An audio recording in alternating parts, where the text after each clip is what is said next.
Welcome back, beautiful souls. You made it to part four. I'm so proud of you. I'm so proud of you.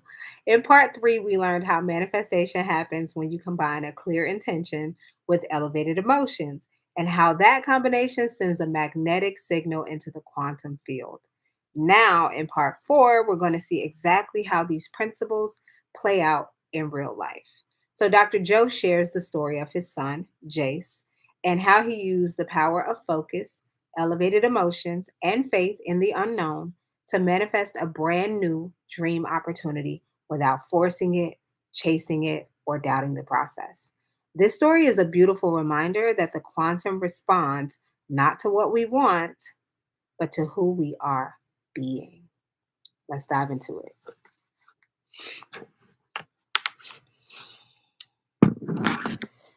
Jace goes quantum. When my oldest son Jace finished graduate school, he went to work for a large company in Santa Barbara that made sophisticated cameras for the military. When he completed his contract, he moved to San Diego to work with a startup. After a while, though, he became disillusioned with the management and decided to leave the company and travel. He's a big wave surfer, so he came up with an elaborate plan to go all over Indonesia, Australia, and New Zealand for several months. He packed up his suitcase with the surfboards and off he went. And he had the time of his life.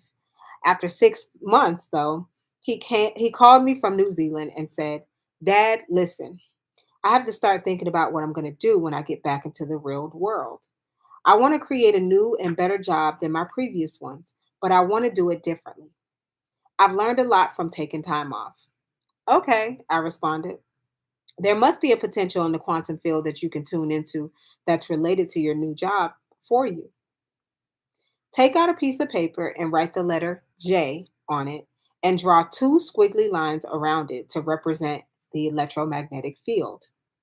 Hang on because you're going to be doing something similar in meditation at the end of this chapter, and we will do that in part five." He says, once he'd done that, I said, "That J is a symbol that represents a possibility, your clear intention of the job that you want. But now we have to get very clear on exactly what kind of job you want. So let's list what's important to you in this job. I want you to think about the conditions of what that letter J for new job means to you. Under that J, I want you to write the word intention and list the specifics of what you want in your new job. You can write down anything you want except when or how it has to happen. I want to be able to work from anywhere in the world," he told me, "and I want to make the same amount of money I was making at my old job or more. I want to have independent contracts for 6 months to a year and to have and I have to love what I do." "Good. Anything else?" I asked. "Yeah, I want to be my own boss and lead my own team," he said. "Okay, now you have your clear intention," I told him. "Every time you think of this letter J, can you associate the letter with the meaning you just gave it? All the specifics of what you want that you just listed?" He said he could do that. Then I asked him to think about how he was going to feel when it happened. Not how it was going to happen, but how you're going to feel when it happened. Next to or below your subintentions that you listed to get clear on what your new job is, I told him, "I want you to write elevated emotions and energy of my future." Now, let's list them one by one. What are they? "Empowered, in love with life, free, and grateful," he told me, identifying the elevated emotions he would use to bring this job to him. All that was left was just making everything line up. Take a look at figure 3.6 to see what Jace did. I guess I can show that to you right now. Screenshot this, screenshot this, screenshot this. Okay, cool.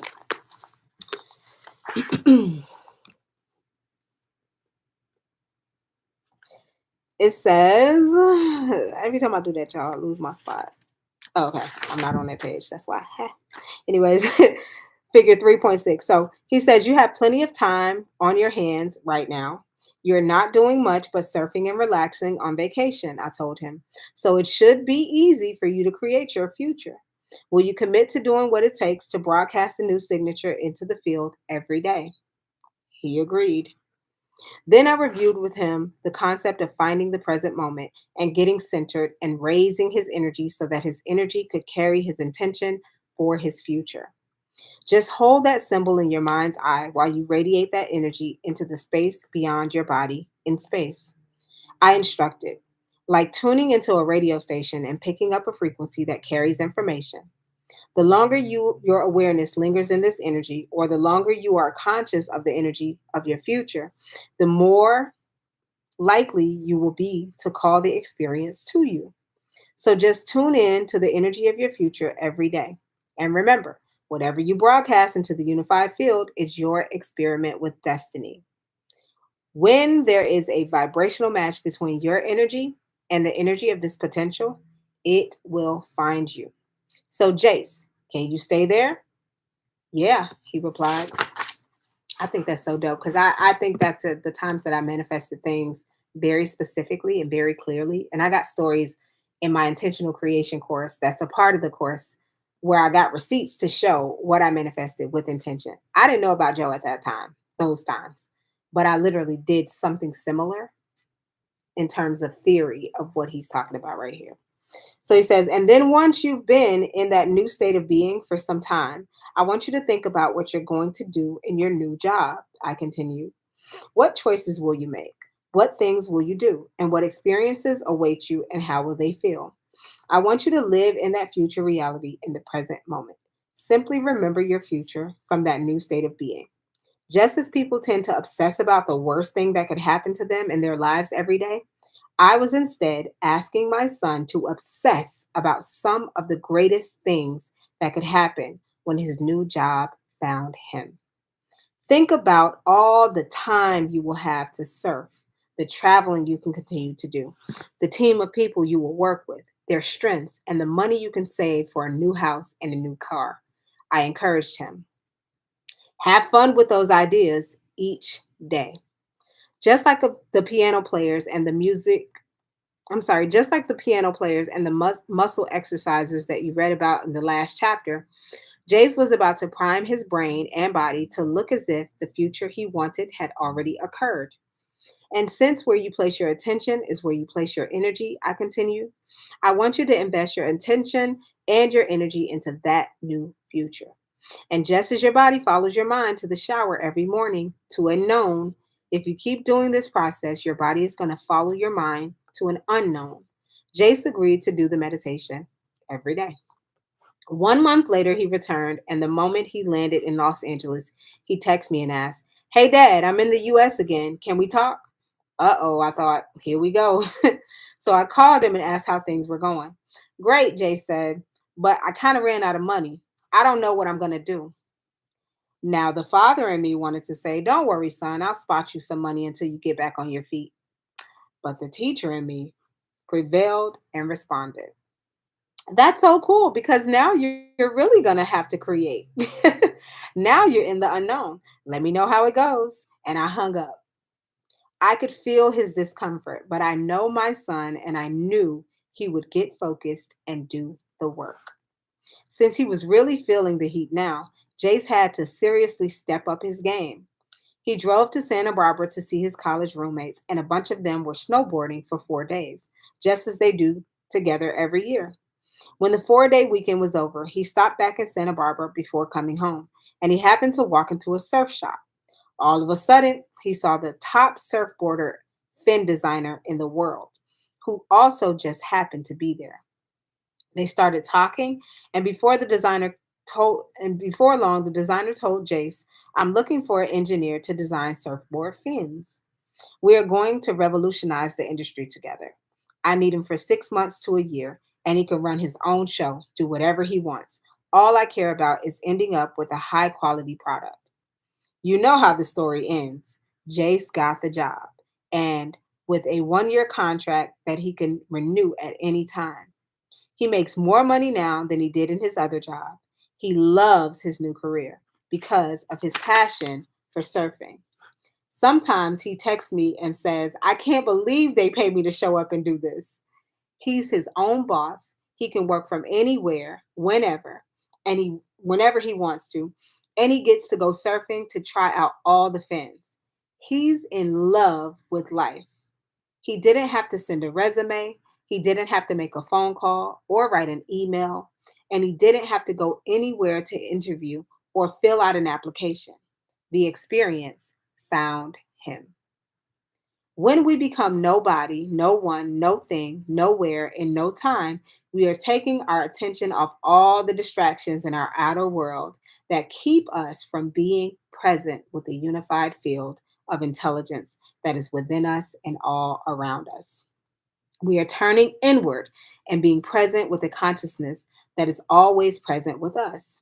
The moment we line up with that omnipresent consciousness as if we were looking directly in a mirror and it looks back at us, it can finally reflect what we show it that we want. The longer we linger in this place of nothing material and invest our attention and energy into it, the closer we move to the unified field. And when we are at the altar of infinite potentials, when we change our energy, we change our lives. And as we move toward it and trust in the unknown, without returning our awareness to the material world of the senses in three-dimensional reality, we experience more oneness and wholeness within.